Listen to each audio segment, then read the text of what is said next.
Hello. This is the day the Lord has made, the 23rd, I believe, of March, and it's a sunny day. Beautiful. I'll read from Psalm 63. Oh God, you are my God. I seek you. My soul thirsts for you. My flesh faints for you, as in the dry and weary land where there's no water. So I've looked up upon you to your sanctuary, beholding your power and glory, because your steadfast love is better than life. My lips will praise you, so I will bless you as long as I live. I will lift up my hands and call upon your name. May it be so for us today and this week. Yeah. Some announcements we have for the Belder Church, and you're welcome as hearing this, that March 30 will be hosting a Lenten soup supper with worship.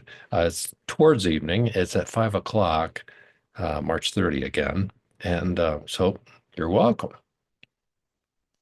On April 6th is our bluegrass concert. That'll be with Joe McAllister and his friends. On April 18 is Good Friday, and there'll be an evening Good Friday service. The time will be announced. We haven't quite put that together yet, but you can put it on your calendar for the evening of the 18th of April. And then, of course, finally, on the 20th, Easter. And I hope you can join us for that at 11 o'clock and a brunch 1 hour before that, 10 o'clock. You're welcome. Yep. Today we're continuing a Lenten series, and we're looking at how Jesus collides with our way of thinking, maybe with our bias, our judgment, our selfishness, our priorities. And so let's look at priorities today. We all make them. That's how we get work done. Um, we might say this time of year, I've got to get the garden beds ready for flowers or for vegetables. And that becomes a priority. Other important tasks may come in the way and we have to adjust those priorities, but that becomes the priority of the moment, kind of affected by time, right? The time of year. If we spend time watching TV during the daytime, we would say that's a waste of time because our priority is to get the beds ready. We all make priorities and we all have to remake them because things come into play. Um, 3 meals a day might get in the way of achieving an overarching goal, priority. And putting food on the table is good. It's for good purpose, keeping us healthy and from fainting. But yeah, there are outside influences that impact our priorities.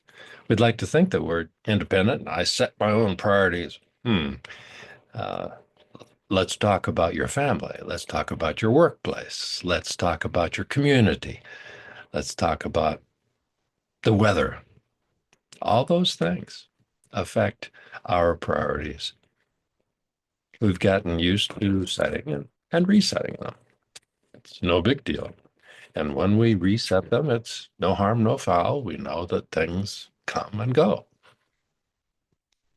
There are the short-term priorities, but then there's the longer-term ones. And at the extreme of the long term are a couple examples like, if you wanted to become a chemist at Merck, so we're talking life goals, you'd have to talk to a counselor who'd help you understand the studies and the experience you need to become that chemist.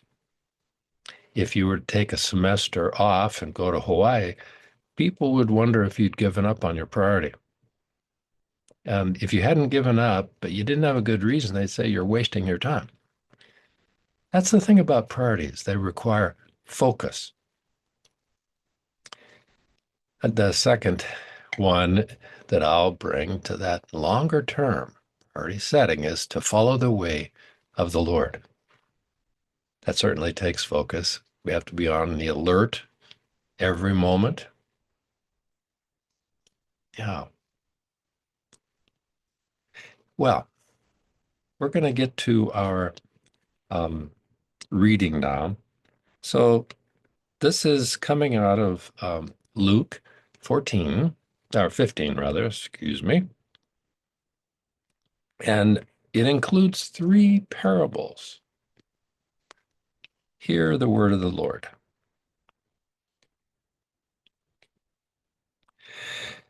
Now, all the tax collectors and sinners were coming near and listening to Jesus, and the Pharisees and scribes were grumbling and saying, "This fellow welcomes sinners and eats with them."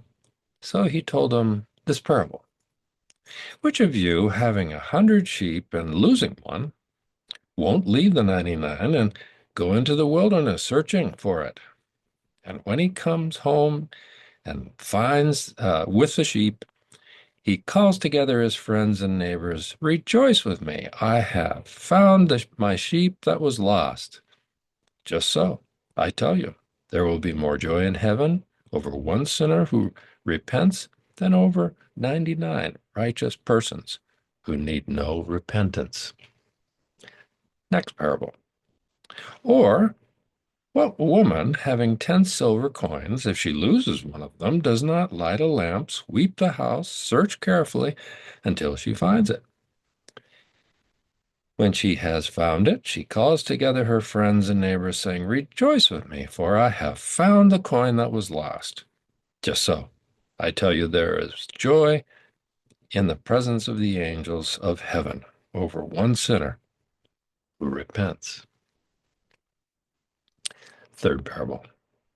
Then Jesus said, There was a man who had two sons, and the younger of them said to his father, Father, give me the share of the property so that I may be, that will belong to me. So he divided his property between them. A few days later, the younger son gathered all he had and traveled to a distant country. And there he squandered his property in dissolute living. And when he had spent everything, a severe famine took place throughout the country, and he began to be in need. So he went and hired himself out to one of the citizens of that country, who sent him into the fields to feed the pigs.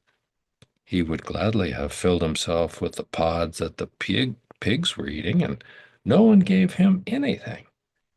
But when he came to himself, he said, How many of my father's hands have bread enough to spare? But here I am dying of hunger. I will get up and go to my father, and I will say to him, Father, I have sinned against heaven and before you. I'm no longer worthy to be calling your son. Treat me like one of your hired hands. So he set off and went to his father. And while he was still afar off, the father saw him and was filled with compassion. He ran and put his arms around him and kissed him. And the son said to his father, Father, I've sinned against heaven and before you. I'm no longer worthy to be called your son.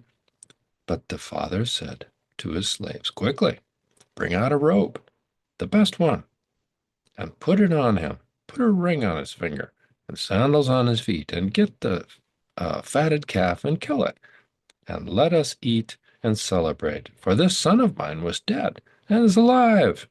He was lost and is found. And they began to celebrate.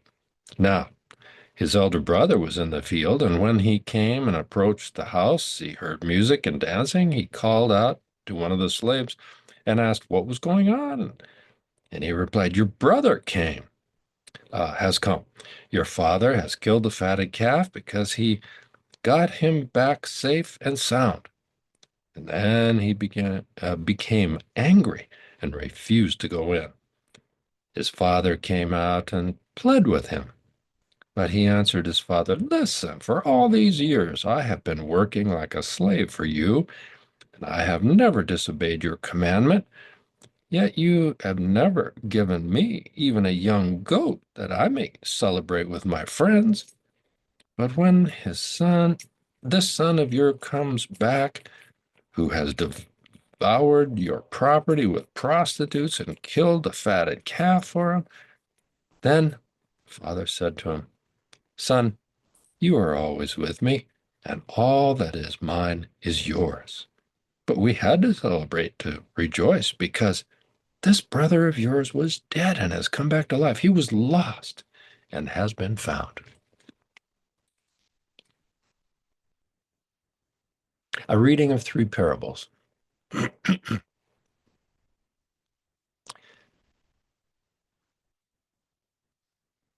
We need to understand Jesus' motives for telling those three.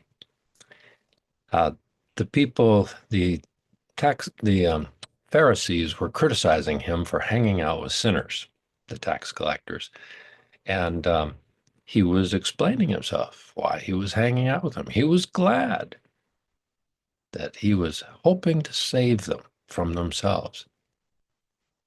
So Jesus befriended and hung out with them. Also, there's a bit of a progression among the stories of those three. There's a 1% problem, there's a 10% problem, and at first glance, there's a 50% problem. Or is it a 100% problem? So we see the stakes of what's being told. First is about a shepherd, and he is just overjoyed with finding that sheep. It's more than just personal satisfaction. It is an emotional outpouring of joy. And that is explaining, by his own words, um, how the angels in heaven are rejoicing at a sinner being found. And then we get to the lost coin, and the action is the same. Maybe you and I don't get all excited emotionally about a lost coin, but she did. It was 1/10 of her wealth, and she found it, and she celebrated. And that was important to her. And so, with both of those stories, Jesus says, uh, there's just great rejoicing in heaven with the repentance of a sinner. Finally, we get to the prodigal son. Or is it sons? Let's consider it. We've all heard the story many, many times, but I think we've heard it wrong every time. We have focused on the one who went away, the wayward son, the one who spent all his wealth and ended up poor and destitute and had to crawl home, begging his father's forgiveness. That's an important one. And that the lesson in that is that there's no sin too great for the Father to forgive us. Hallelujah. That's a wonderful, wonderful story. But that's not the end of it. There's a whole nother paragraph that's devoted to not the wayward son, but the so-called faithful son. And he was unwilling to love. He was unwilling to forgive because he'd spent his life obeying, and he wanted everyone to obey. And when you don't obey, you should be cast into hell, according to that son. Not so by God. That's where Christ clashes with our priority setting. Indeed, sometimes I think we religious types focus too much on the law and not enough on the joy of the Lord. Is that the way of faith, that faithfulness seems to you? Is it no fun and you're just counting the days until you can go to heaven? The laws are not the object. The laws are the stepping stones. The laws are meant to protect us. The laws are meant to keep us from the guilt of sin. In the end, they're the stepping stones to get us to the place we desire to be. And that's with God and the glory and joy of the Lord. If you're not having fun obeying God's law now, I suggest you try a different way. You know, we have a lot in common with the Pharisees. We heap on laws that are not in the scripture. And we say, these laws are just as important, and you can't get to heaven without it. How about our approach to alcohol? There is no place in the Bible that says we should not drink alcohol. And yet, there are whole churches that say, if you drink, you're going to hell. That's being a Pharisee. Let me make it clear. God does not want a drunkard, and he cautions us not to do that. And he tells us, moreover, to treat our bodies as a temple to the Lord. So to treat them well, protect them, nurture them, keep them healthy. With that said, there is no prohibition against drinking.